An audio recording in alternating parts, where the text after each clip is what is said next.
gym freaks? It's your boy Grant. Welcome back to the channel. We're going to be talking about gym hacks for busy people. Honestly, I can say I've incorporated all of these at least once at some point in my entire life. And I think they are legit ways for you to get back into the gym, stay in the gym, make it easier to be consistent. And let's freaking get into it, fellas. Let's do this. All right. The first thing I want to talk about is micro workouts. Okay, you don't got time, it's no problem. All right, if you got 5 minutes, you can fit in something. Okay, you got 10 minutes, you can do something. You got 15 minutes, that's better. You can do something. Here's one thing that like I'm telling myself all the time is that literally doing one set, literally doing anything is infinitely many times better than doing nothing. Okay, so if you go to the gym and you get one set, that's infinitely many times better than if you'd skipped it, period. Okay? So don't ever feel like you gotta like regret going to the gym and doing only one thing because that one thing still made you better. You know, whether it's the consistency, it's the just getting into the gym that help you stay there, or you worked on some technique, you freaking burned some calories, you got some activity done, you know, literally those are all great reasons, right? So one personal example of these like micro workouts I would give is during the summer I work as a striping foreman. I paint parking lots. So during my break when I have time, we might be painting at some apartments that have like a play set or something. What a perfect place to do some freaking pull-ups, pull-ups, push-ups, sit-ups, whatever, That's actually where I set my pull-up PR. Okay, I can do like, I think I did 19 pull-ups in a row, and I don't mean like, like those cheater ones where you're like kipping like freaking CrossFitters do, but I mean nothing serious, but simple things like that, pull-ups, you just get a lot of reps, freaking burn up your back. Literally anything, bro. You go and do literally anything that is so much better than doing nothing. So, next time you're on a lunch break, bang out some push-ups, bang out some pull-ups, bang out some sit-ups, bang out some air squats, some lunges. Pick up something heavy and put it down repeatedly. I mean, that's what we do at the gym anyway, right? Like, what's stopping you from doing it somewhere else? All right, fellas, let's move on. Pre-planning for success, fellas. This is the number one thing that like keeps me motivated to go to the gym is like knowing what I'm gonna do at the gym, what I did last time at the gym, and it gives me like targets that I can like chase, go after to try and like improve. So I keep a journal. You know, some people might use an app. I used to use an app. I use a notebook now. I've used a whiteboard before too, but the big thing is if you know what you have to do at the gym, it's already written down. It makes it that much easier to just go to the gym and do exactly what you already know you're supposed to be doing, right? Because if you gotta go to the gym and come up with it on the spot, who knows? You might like do something different than you did the last week, or it's just not consistent. If you got a journal, you can track it. You know what you did last week. You know what you're gonna do this week. You know what you can do next week, right? And it's all those little things that make going to the gym just this much easier. Okay, you want to eliminate the barriers, the roadblocks that keep you from getting to the gym, and I think that's a great one right there. It is pre-planning, knowing what you're gonna do at the gym. Some guys come up with it like while they're in the car, but what if you don't want to go to the gym before you get in the car? You know what I'm saying? Like, if you know what you gotta do at the gym, it makes it that much easier to get in the car, go, and do it. All right, fellas. All right. Supersetting. Okay, a lot of times I find myself in the gym like, oh, I gotta go work in this assignment. I gotta do this. I gotta do that. I'm like, I don't even want to be here. I want to rush with my workout. I want to cut it short. Whatever. Superset, fellas. Just freaking superset. Okay, so that's superset is a great tool because you can do the same muscle groups back to back. I mean, you're gonna get crazy pumped from doing that. I like to do curls and hammer curls sometimes. Superset those. They're slightly different, but they're still hitting the biceps. They blow up your guns. They blow up your guns.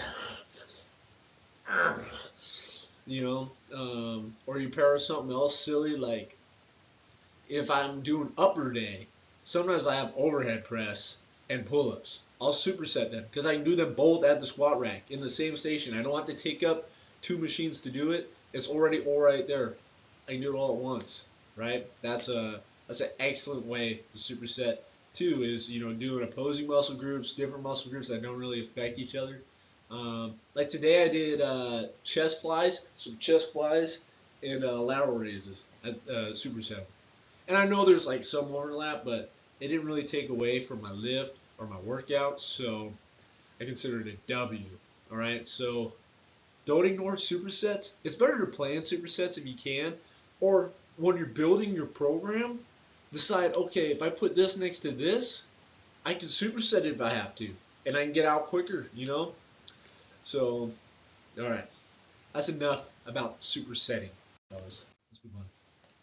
Drop setting. Drop setting is another great tool because you can max out, freaking go to failure, move the weight down just a little bit, and keep going. Okay, you're gonna get a bigger pump, better burn. You're gonna freaking fatigue quicker. That's a fast way to like get a lot of volume really quickly instead of like doing a set of 6 and then resting for 5 minutes and getting distracted by your phone, doing another set of 6.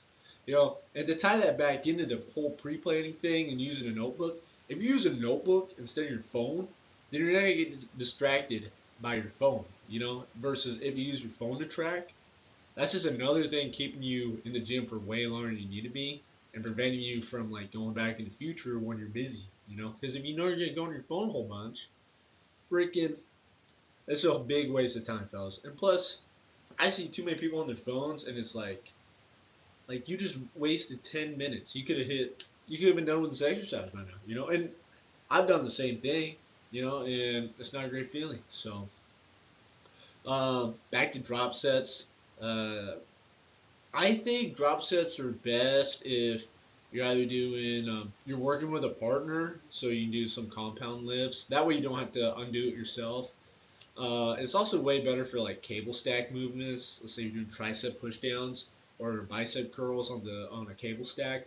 That's another great way to get some new drop sets, just because it's that easy. Just move the weight. One of my favorite ways to do workouts sometimes, if I just want to blow up the arms, freaking get nice, juicy, thick as frick, is I'll go do I'll do the cable stack. I'll warm up, probably do like one set of warm up, and then I'll go to like a top set of 10. Drop it by one plate, another set of 10. Drop it by one plate, another set of 10. And you just do that until you get to the bottom. And you don't have to do 10. You can go to failure each time. I mean, if you're a freaking psychopath. All right, fellas? All right. Drop sets, it's like, I regret everything after doing a drop set because it hurts so bad, but at least my arms are huge. You know what I'm saying? So, let's move on. Another unique workout tip that I I've read about this one in different like fitness books or whatever, but time attack workouts. So pick a compound lift or just any lift that you really want to do that's not super technical. Okay, you don't want to do like Turkish get-ups or something silly. But if you pick something, say bench, okay, you put a plate on, and let's assume you can wrap a plate like for a ton. You've never maxed it out, but you don't know, right? Or it's been a long time. Do 100 reps of 135 in as few sets as possible or as quick as possible. Like that's a great time attack workout. Or you can, on the flip side, you can do something like squats and you say, I only got 30 minutes. I need to train legs. What's a great all-around squat? Great all-around leg movement? Freaking squats, fellas. Spend those 30 minutes freaking getting better.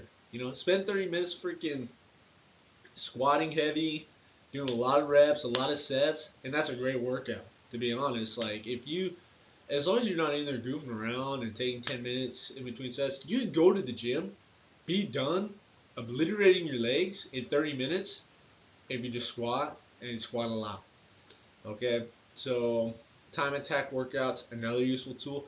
I like time attack workouts too a lot when like I really don't feel like going to the gym. I don't really have like super urge to stick to my program either, I'll go. Now let's say um, it's back day. Let's say I'm like, I'm just gonna go in. I'm gonna do pull-ups. I'm gonna see how many pull-ups I can do. It doesn't have to be super like mentally fatiguing. It doesn't have to be like, oh, this is the hardest thing ever. You just go in, and you do set of pull-ups, and you're like, dang, that was tough. But like, you start getting the blood moving. You keep going, you keep going, you keep going. You do that for 30 minutes. It's a great freaking way to get your Jimmy jacked, fellas. Kind of piggybacking off that whole time attack thing that we just broke down. Doing compound lifts, more bang for your buck, right? Do squats, deadlifts, pull-ups, barbell rows even. Bench is a compound lift, but like it's just the tits, right? Just the tits and the shoulders, and the triceps, right?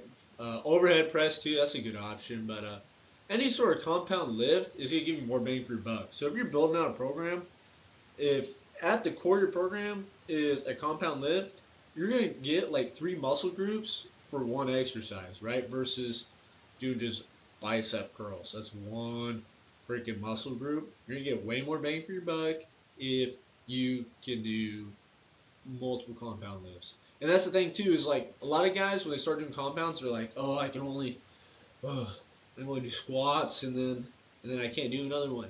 Which I've been there. I've been there, done that, and that's how I used to be too. Um, but you're capable of a lot more. You just have to build up that work capacity. So, and you also got to be smart about it too. Like if you're gonna do squats, a compound lift, you need to do them first, right? Because you have the most energy, and then every lift following that um, should still be whatever sucks the most freaking energy out of you, right?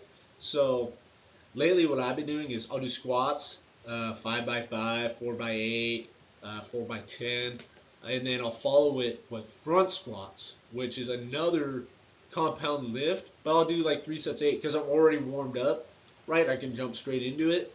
It hits the legs in just enough of a different way that I can keep blowing them up, obliterating them, and save time, right? Because if I do squats, front squats, leg press, and superset the leg press, maybe we're doing calves at the leg press too. 4 exercises, and they're all 3 of them are compound lifts. I mean, leg press. I mean, you can say it's not a compound lift, but it blows up your whole legs. Legs are a big muscle group, you know. In 4 exercises, I can hit a pretty dang good leg day, right? And it might take me an hour or less. If you're going quick, you're going lighter weight, more reps, you'd be done in and out, boom, boom, 30 minutes if you wanted to, as long as the equipment is available. All right, fellas, that's a generous golden tidbit for you. That's actually more like 5 golden tidbits, but lucky for you fellas, this is a new form of video content I'm putting out. Let me know what you think. Thanks for watching. Let me know which hacks you've done, what you recommend, what works for you, what doesn't. And next week, we're going to talk about building a budget-friendly home gym. Okay? If there's a guy who knows about building home gyms, it's me. And not so budget-friendly and budget-friendly at the same time. Somehow, I've done both in the same space. But thank you, fellas, for watching. Tune in. Stay blessed. Peace out.